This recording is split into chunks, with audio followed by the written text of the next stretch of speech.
You just walked into a room and nobody noticed.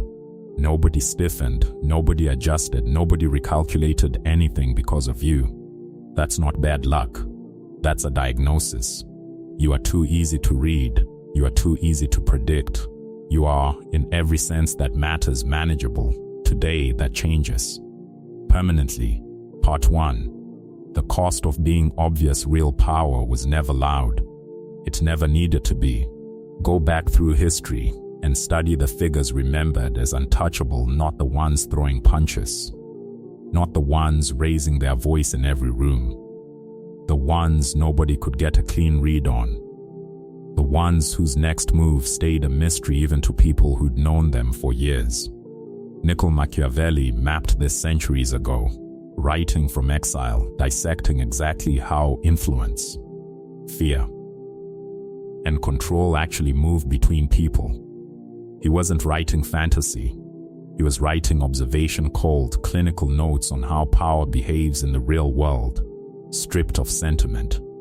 His core insight cuts deep. People do not fear chaos. They fear the thing they cannot map. Chaos is at least legible, you can see it coming. What terrifies the human mind is the absence of a pattern. Certainty makes people comfortable. Uncertainty makes them careful. And a careful person has already, without realizing it, handed you the wheel. Most men sabotage their own influence in one simple, repeated way. They talk too much. They narrate their next move before making it. They justify decisions nobody even questioned. They hand out their intentions like flyers on a street corner, hoping someone will be impressed enough to take one. Every single one of those moments is a transfer of leverage, from you to them. Machiavelli's writing is blunt on this point. The ruler who is easily read is a ruler who is easily managed. Not because he lacks power, but because he keeps announcing where that power is standing. Once someone knows what you feel, they now know exactly which buttons to press. Once someone knows what you want, they now know your price, and prices can be negotiated down. Once someone knows your plan, they now know precisely where to stand in order to block it. Staying unreadable isn't a party trick, and it isn't arrogance dressed up as mystery. It's subtraction. You are simply removing the raw material other people need to build a case against you, a strategy around you, or a manipulation aimed squarely at you. Machiavelli didn't ask his rulers to be liked. He asked them to be unpredictable enough that liking or disliking them became irrelevant to the outcome. Part 2. Mystery beats muscle. Aggression tells everyone exactly where you're headed. It's a flare shot straight up into the night sky, impossible to miss, and impossible to take back. Mystery tells them nothing. And that absence of information is precisely why it unsettles people more than any show of force ever could. An aggressive man reveals his ceiling the moment he raises his voice. Everyone in the room now knows exactly how far he's willing to go, which means they now know exactly how to plan around him. A mysterious man has no visible ceiling at all. Nobody has ever seen where his limits sit, so nobody dares test them. While the room is busy guessing about you, replaying your last sentence, debating your tone, trying to decode a look you gave 3 minutes ago, they are burning energy you never had to spend. You simply hold position. You conserve. You watch. Machiavelli observed, again and again in his studies of failed rulers, that the ones toppled fastest were the ones who couldn't stop talking. Not because their words were foolish, but because every word closed the gap between what they knew and what everyone else knew. Close that gap, and the advantage disappears with it. An unreadable man protects that gap the way a general protects a supply line, quietly, constantly, without ever drawing attention to the fact that he's doing it. Part 3.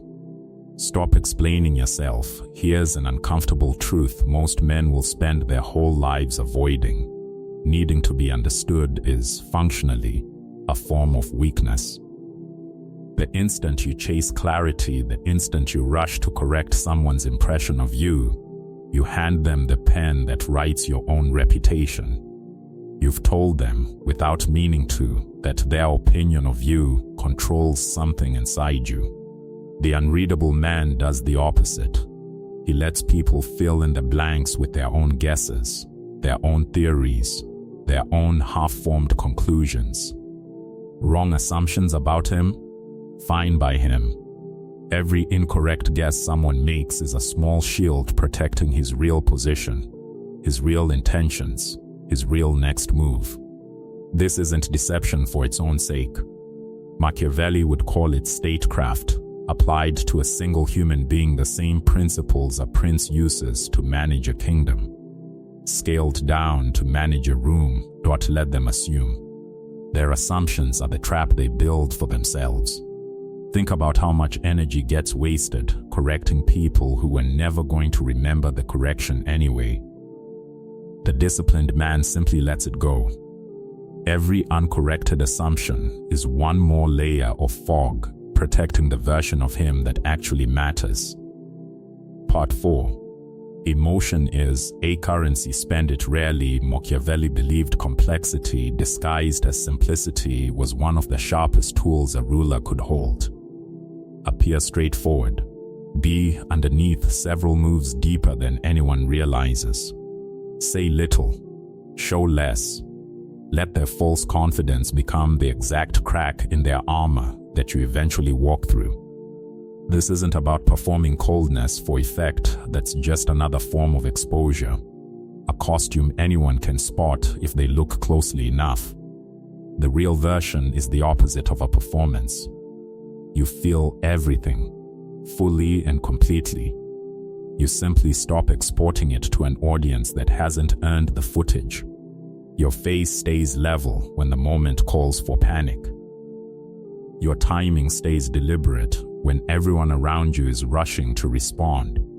And that quiet, unhurried pace does something strange to the people near you. It makes them hesitate before they engage, even when they can't explain why. They may never articulate why they slow down around you. They just will. And that hesitation, repeated enough times, becomes respect. A man who spends his emotional currency freely goes broke fast. A man who rations it becomes the person whose reactions actually mean something when they finally arrive. If you're realizing right now how much of yourself you've been giving away for free, type this below. I withhold on purpose now. Not for likes, for discipline. Part 5. Information is a weapon. Stop handing it over. Visibility isn't strength. Visibility is a target painted directly on your back, in colors everyone can see. Machiavelli's writings on rulership circle back to this idea constantly. The more angles people have on you, the more angles they have available to strike from. Every detail you volunteer is a new opening someone else didn't have to work for. Announcing your plans before they're finished, narrating your motives to anyone who'll listen, broadcasting your mood in real time, none of that is honesty. It's leakage, dressed up to look like openness. The moment someone knows your goal, they get to make a decision about you, help you reach it, or quietly move to block it. You've handed them a choice they never should have had. Selective exposure isn't secrecy for the sake of secrecy. It's a deliberate decision about what the world has actually earned the right to know. Picture the imbalance building day by day. You observe, they reveal. You collect, they leak. You stay composed, they explain themselves without being asked to. That gap compounds, slowly, then all at once. Eventually, people around you feel unsettled without being able to name why. They simply sense that you know more than you've ever said out loud. And once that feeling settles into a room, the entire posture toward you shifts. Careful words, careful distance, careful deliberate respect they didn't consciously decide to give you. Part 6. Emotional sovereignty. If someone learns your weak spot, they will press it, sooner or later when it's most convenient for them.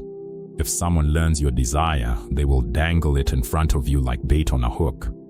If someone learns your fear, they will use it to steer you in directions you never chose for yourself. So the disciplined man stops trading in those currencies casually, with strangers, with acquaintances, with anyone who hasn't proven they deserve the access. He doesn't vent for relief. He doesn't confess for connection. He understands that connection built without control is just exposure wearing a friendlier name and a warmer smile. This is why composed men read as almost eerily contained, not cold, contained. Everything registers internally, processed in full. Nothing escapes externally unless it's been deliberately released. Machiavelli's rulers understood something modern men have largely forgotten: let the other party speak first. Whoever talks first gives up position, whether they realize it or not.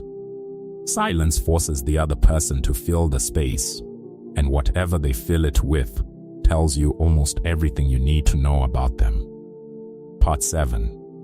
Let them misread you. Here's the discipline most people never build in their entire lives. They cannot stand being misunderstood, even for 5 minutes, even by people whose opinion shouldn't matter to them. They chase the correction. They chase the clarification. They lie awake replaying the misunderstanding, drafting the perfect explanation they'll deliver tomorrow. And every one of those clarifications is another leak, another piece of the map handed over for free. The unreadable man lets misreading sit exactly where they land. Not out of carelessness, out of security. If the room misjudges him, that's the room's mistake to carry, not a fire he's obligated to put out. And often that misjudgment works entirely in his favor. People prepare for a version of him that doesn't exist, brace for a reaction that was never coming, and underestimate the one standing in front of them the whole time. Machiavelli's writing is almost gleeful on this exact point. Appearing simpler than you actually are is a weapon, one of the sharpest available. The quiet man, the one who lets people misjudge him freely, never gets underestimated the same way twice, because by the time they realize their mistake, the advantage has already changed hands. If you've been oversharing your whole life without realizing what it cost you, comment: less noise, more weight. Part 8. The architecture of fear. A commanding presence isn't built through intimidation.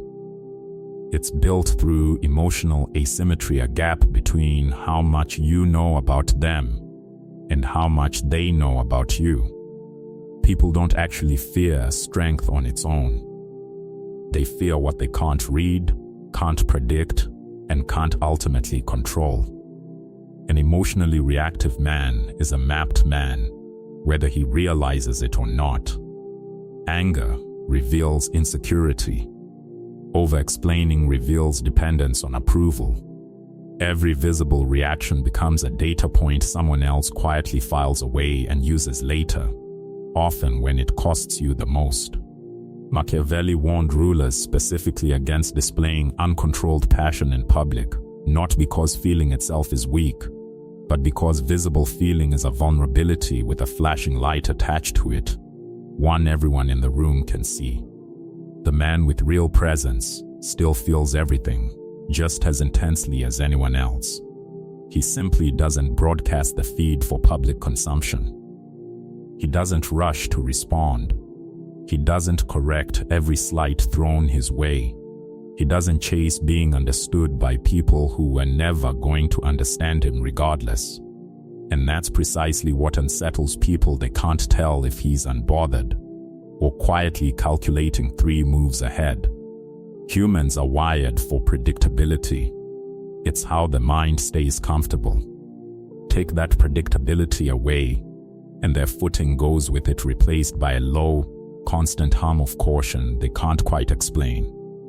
Part 9. Scarcity of reaction. If you react to everything, Nothing you do carries any real weight. You've become background noise, predictable and cheap. If you react to almost nothing, everything you finally do carries enormous weight, because it's rare enough to mean something. This is why composed men appear slower, not because the intensity isn't there underneath, but because they choose deliberately, exactly when that intensity gets released. People test you long before they ever confront you openly. Small provocations, subtle jabs, quiet, deniable disrespect, dressed up as a joke. And they're not actually tracking your words in these moments, they're tracking your reactions, watching closely for the crack. The moment your tone shifts, even slightly, they log it. That becomes the exact lever they'll pull again later, when it's more useful to them. The unreadable man removes the lever entirely, before it can ever be built. No visible irritation, no visible thrill, no visible offense, no matter how sharp the provocation. This isn't suppression, and it isn't denial. Machiavelli would frame it as sovereignty. Your internal world belongs to you entirely. The outside world gets no key, no matter how politely they ask for one. Eventually, the testing stops. Not because you announced a boundary or made a speech about respect, but because testing you, repeatedly, produced absolutely nothing worth repeating. Close random withdrawal reads as emotional, reactive, easy to dismiss. Consistent withdrawal reads as intentional, and intention is the one thing people actually fear, far more than any raised voice ever could accomplish. Over time, the testing fades entirely, not because of a warning you delivered, but because every single test started costing the other person something real, something they weren't willing to keep paying. Machiavelli built this entire framework for courts and kingdoms, for princes navigating rivals who would gladly replace them given the smallest opening. Apply the same framework to your own daily life and the effect is identical. Once people understand that access to you is something earned rather than assumed, they choose their words more carefully. They test you less. They approach with a kind of caution they can't fully explain to themselves. And somewhere in that process, fear arrives. Not fear of confrontation, not fear of an argument. Fear of consequence. Fear of losing a presence they had quietly started taking for granted. That is a commanding presence, built exactly the way Machiavelli described it centuries before any of us were born. You were never built to beg for a room's attention. You were never built to over-explain, over-give, or chase understanding from people who never intended to offer it freely. You were built to become the person the room cannot quite figure out, the one whose silence carries more weight than everyone else's noise combined. If this shifted how you move through a room, that's not an accident, that's awareness finally catching up to instinct. Most people will watch this, nod along, and go right back to over-explaining, over-giving, over-tolerating by tomorrow morning. A few won't. Subscribe if you're one of them. The next lesson goes further than this one, into exactly how Machiavelli believed presence should be weaponized, without a single word spoken.